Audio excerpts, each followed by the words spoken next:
All right, we are live. Yes, we're live. What's happening, people? It is Monday. It is Monday, right? Yes, it is. It is Monday. New start of the week. Let's go out there and crush it. How y'all doing out there? Hope you are doing well.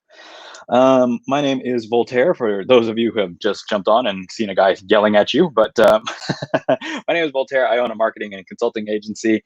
We help business owners and entrepreneurs increase their revenue without the overwhelm and stress with running a business. If you want to know more about that, go to vfpconsult.com, vfpconsult.com.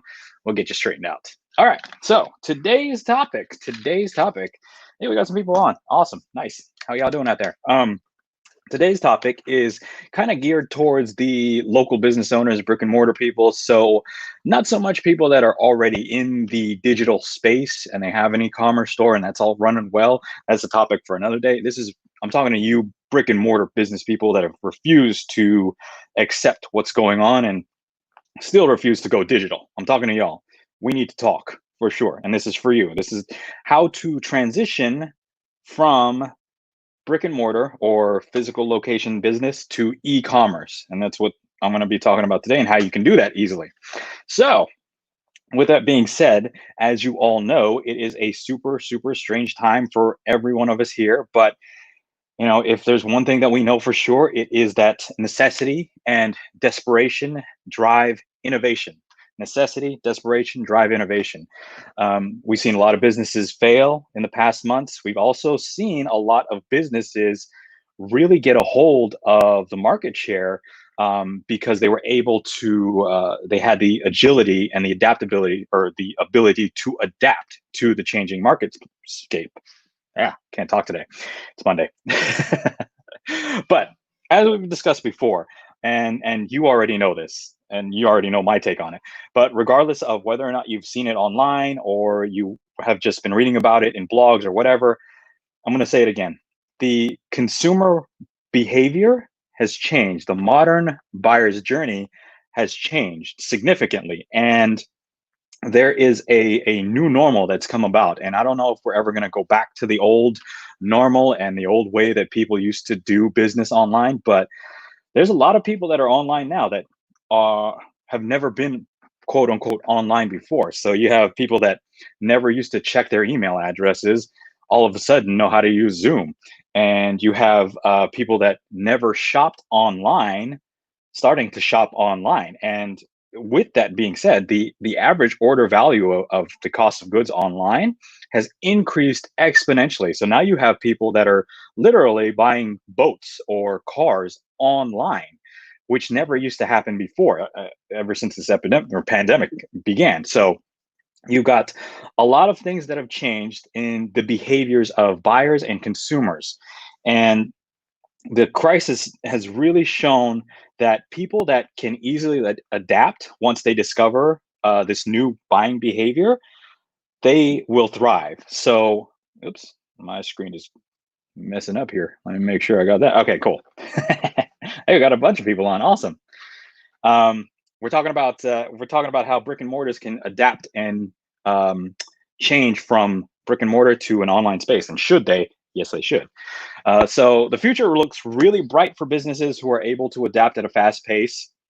And as we're kind of moving into this e-commerce based future, I wanted to kind of share with you just a couple of pointers that will help you, if you are in that space, to make the transition easier. So with that being said, let me bring up my lovely, lovely presentation here, done by yours truly. Look at that, huh? PowerPoint at its finest. There you go. Do not envy me. Do not envy my work here. All right. So here we go. All right. So first thing you need to do is you need to know your driver. All right.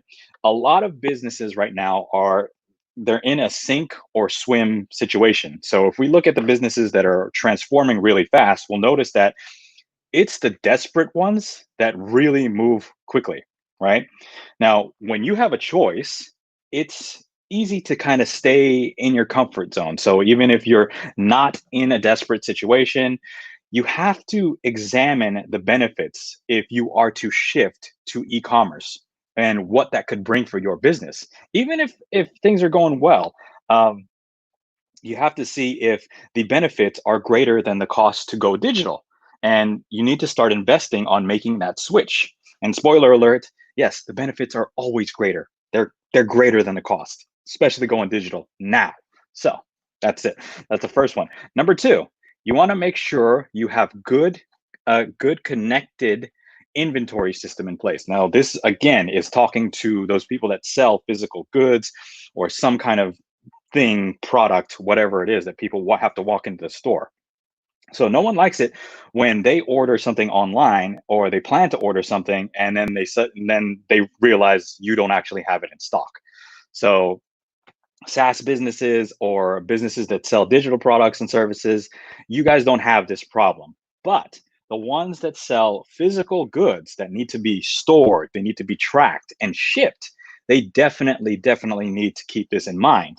So, with so many options and so many vendors that they can buy from Amazon, customers, they don't tolerate bad service. Okay. And by bad service, I don't mean that your customer service representative was rude or unhelpful. No, no, no. That's a given.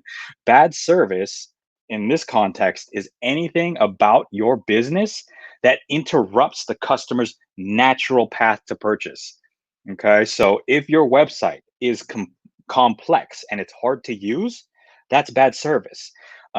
If your products are low quality or, drop shippers, that's bad service. Not all drop shippers are bad. I'm just kidding. But if you don't have a good inventory management system in place to keep track of all that, that's bad service. All right. So there are a lot of easy to use inventory management systems out there. So even if you have a very huge, large, complex inventory, um, setting it all up isn't as complicated as they make it seem to be. So it's pretty easy to do that. All right. Third thing. Do not get discouraged by global brands.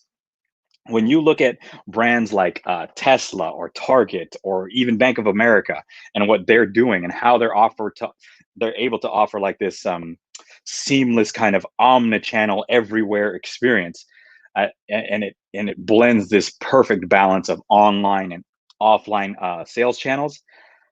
It can get pretty discouraging, especially if you're a solopreneur or if you're just a startup or if you're one of the smaller businesses, kind of like the ones that we work with. It can kind of get discouraging to see all of that stuff happening and they just do it like flipping on a switch. But you need to change that mindset, and you're not competing with these big global brands. You're not. And instead, you want to focus on the local consumer. You want to focus on the local market in your area and really try to create that end-to-end experience that satisfies customers on all levels. So if you can get that right, I mean, yeah, they'll shop local. You will be the go-to in your area, in your marketplace. Forget about Targets and the Amazons and Walmarts and stuff like that. They want to do business with local businesses that will help support you, support your cause, your family, especially if you are a solopreneur, like I said. So that's number three. Number four, innovate. Innovate. And this is a lot is tied into a lot of what we talked about before, but it's to innovate, even if your business is doing well.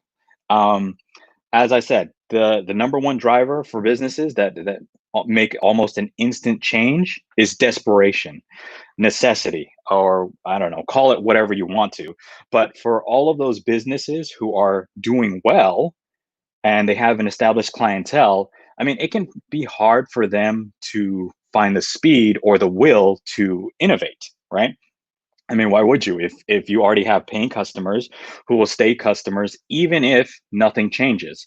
So if you're in a similar situation, I understand, but remember that e-commerce doesn't have to be about making your business easier to discover or uncovering new business opportunities. It's about making everything about your service, your existing service, easier to your existing customers. So that leads to higher satisfaction, more repeat business, more referrals, so on and so on. So if you have an existing clientele, what can you innovate or what can you do to make sure that they stay your clientele, right? So E-commerce will definitely help you get more new customers, but it'll also help you keep the customers that you already have. All right. And number five, regardless of your vertical, e-commerce can work for you. So if you're selling something in store, anything in store, in a store, you can sell it online. And you know what? There's probably someone in your industry that's already doing it and they're doing it well. So I guarantee you the thing that makes you unique or the thing that makes you different or whatever it is, someone's already done it.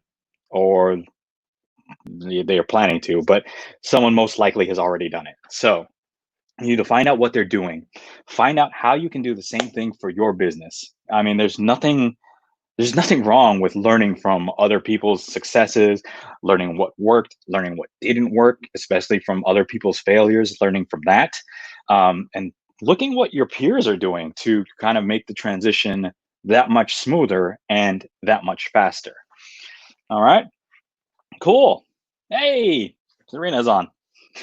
Yes, pivot. Pivot is the key word here. Pivot. Love it. I love that episode too from Friends. So yeah, those were my five tips of for businesses that are wondering if they should make the switch to e-commerce. Yes, you should. Yes, you should. So you can't escape it, and you can no longer postpone going digital. So the sooner you figure out how to make the transition, the better. And of course, if you need my help and you want to have a reliable partner to help you kind of build up your online presence or just take those next few steps forward into this new digital space, then shoot me a message, leave me a comment. Um, there's a million ways to get a hold of me and my team, and we'd be more than happy to kind of discuss what your objectives are and kind of see if there's an opportunity for us to work together. All right. Okay. Perfect. We still got people on. Sweet. All right. Thank you all for joining me on a Monday. Monday. Is it Monday? Yes, it is. All right. So that was it for today. If you like this video, make sure you like it, comment, and share it with your network or your peers or whoever it is. And I will see you all next time. If you have any questions, be sure to let me know. All right. I'll talk to y'all later.